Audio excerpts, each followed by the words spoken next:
देखो हमारा जीवन बिगड़ता है तो विचार की भी कहीं ना कहीं खोट है और चर्या की भी खोट है। कितने घरों को देखो, उन घरों में आप देख सकते हो कि बहनें भाई सब घर में रहते हैं, अधिकतर आदमियों के कपड़े पीछे दरवाजे पर टंगे मिलेंगे आपको। आपके घर में मिलते हैं, सब टंगता है जी गुरुजी। हाँ, जिस घर में दरवाजे के पीछे कपड़े टंगते होंगे उसमें मेहनत ज्यादा होगी ना, सुखी नहीं होगा। समझो, अंबानी के घर में, पैसे वालों के घर में कोई दरवाजे के पीछे कपड़े टंगेंगे क्या? क्यों नहीं टंगेंगे? क्योंकि वो रोज के रोज नए पहनते हैं, रोज के रोज धोते हैं। और ये धोने नए पहनने के लिए कोई करोड़पति होने की जरूरत नहीं है। कपड़ा धोने की मेहनत करने जितनी जरूरत है उससे ज्यादा कोई जरूरत नहीं है। कोई अरबोपति होने की जरूरत नहीं है। अगर शुद्धि को दिमाग में रखोगे तो जीवन सफल हो जाएगा। शुद्ध रहना, पहले क्या रहना? शुद्ध। हाँ, पहले शुद्धि रखोगे तो समृद्धि स्वयं ही आएगी। समृद्धि कब आएगी? देखो लक्ष्मी, मैं आपको एक बात बोलता हूँ, सच होगा कि गलत होगा आप बताओ। लक्ष्मी माता, आपको मैं पूछता हूँ, लक्ष्मी माता 3 बार पहनी हुई कपड़ा पहनती है और 5 दिन में 1 बार नहाती है। सही बोला मैंने? क्यों गलत क्या बोला मैं? 3 बार पहना हुआ कपड़ा 4थी बार पहनती है, यानी खोल के रख देती है। विष्णु जी भी अपना जो पीतांबर पहनते हैं ना, निकाल के दरवाजे पर लटका देते हैं, और दूसरा पहन के जब दूसरा खोलते हैं तो पहला पहना हुआ वापस लटका लेते हैं। बिल्कुल सही है। तो क्या करते होंगे? और आप में कौन कौन अपने घर में लक्ष्मी आना है ये चाहते हैं? कौन कौन चाहते हैं? सभी चाहते हैं बगैर।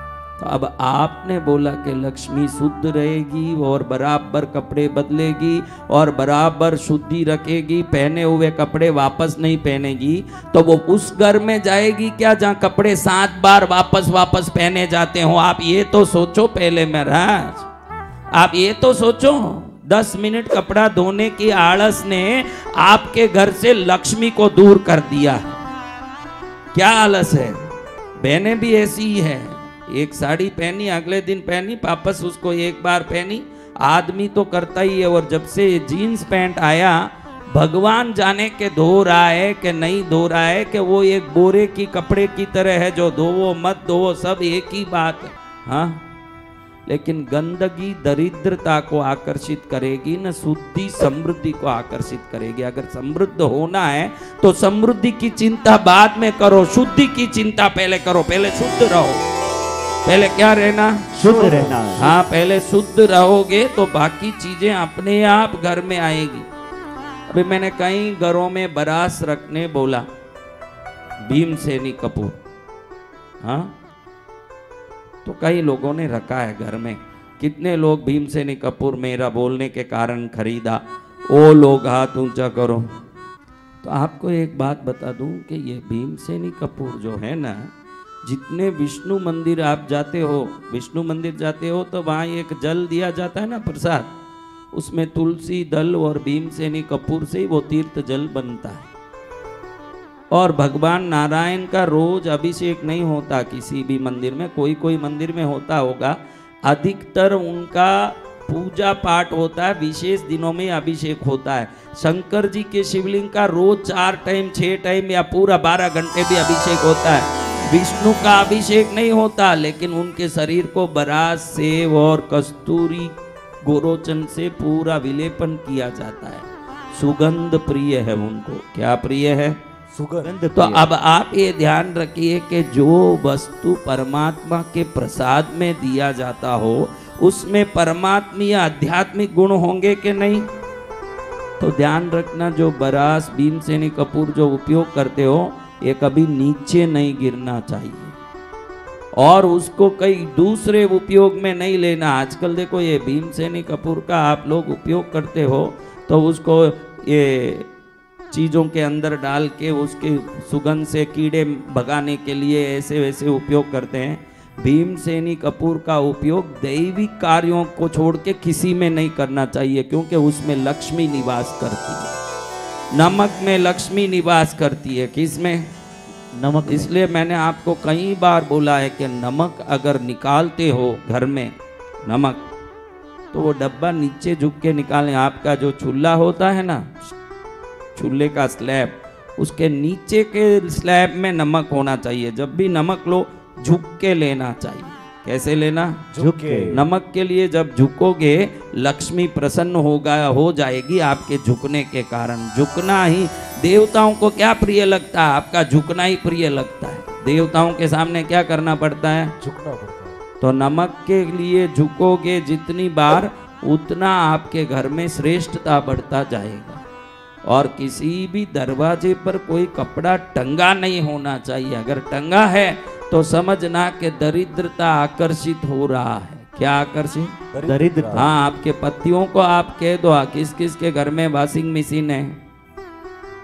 तो ये वॉशिंग मशीन किस लिए रखा बहनों? उसमें दो डालो, 5 मिनट में धुल के आता है। पति को कह दो आप रोज रोज पहनो, धोने के लिए तो मशीन है, चिंता क्यों करते हो? मशीन धोएगा, आपको खाली डाल के निकालना है। और इन चीजों में आलस नहीं करना बहनों, क्योंकि ये आलस आपके घर में उधारी उत्पन्न करेगा, आपके घर में पैसे की तंगाई उत्पन्न करेगा। लक्ष्मी वहीं रहेगी जहाँ शुद्धि है, और जहाँ शुद्धि है वहाँ समृद्धि है। ये ध्यान में रखो। तो क्या खाली शुद्धि होने से समृद्धि आ जाएगी? नहीं, खाली शुद्धि होने से समृद्धि नहीं आएगी। शिष्टाचार और संस्कार भी होना चाहिए। जहाँ संस्कार नहीं होगा वहाँ देवता सदा के लिए निवास नहीं करेंगे। देखो, आप लोग बोलोगे कि अरे वो इतना पाप करता है महाराज, मैं जानती हूँ उसको, इतना पापी है, दुष्ट है, उसके घर में अरबों रुपया है महाराज। आपको ऐसे हरदम लगता है कि पापियों के घर में पैसा इतना कैसे आता है? आप सबके मन में एक सवाल होता है कि इतना पाप करते हैं फिर भी धनवान कैसे हैं? उनके पास आज धन है ये मत देखो, मरते समय क्या क्या दुखी होके कैसे तड़पते, बीमार पड़ के परेशान होके, पत्नी कहीं भाग गई, बच्चे आउट ऑफ लाइन हो गए, खुद भी ऐसे डॉक्टर के पास 9 जगह नलियां लगी और बेमौत मरते हैं। और मौत देखोगे तो मालूम पड़ जाएगा कि पाप का पैसा पाप में ही खर्च होगा, पुण्य में खर्च होगा नहीं। पाप का पैसा तकलीफ में ही खर्च होगा, परेशानी में ही खर्च होगा। आपका पैसा थोड़ा है कि ज्यादा है ये मत देखो। आप सबको लोभ आता है कि बहुत पैसा चाहिए, बहुत पैसा चाहिए। मैं आपको पूछता हूँ, आज दिल से बोलो, बहुत पैसा आए, बीमारी में, पुलिस में, कोर्ट में, केस में खर्चा हो, थोड़ा पैसा आए, जीवन चले, सुखी हो, कौन सा चाहते हो आप? थोड़े पैसे, थोड़ा हो या ज्यादा इसका मैं नहीं बोल सकता। आपका पुण्य होगा तो बहुत आ जाएगा, लेकिन मैं ये नहीं बोलता कि थोड़ा या बहुत। आया हुआ शुभ में खर्च हो ये जरूरी है। आपके पास कुछ भी आ गया अशुभ में खर्च होता हो, फिर ऐसा पैसा काम का है? ऐसे अशुभ में क्यों खर्च होता है?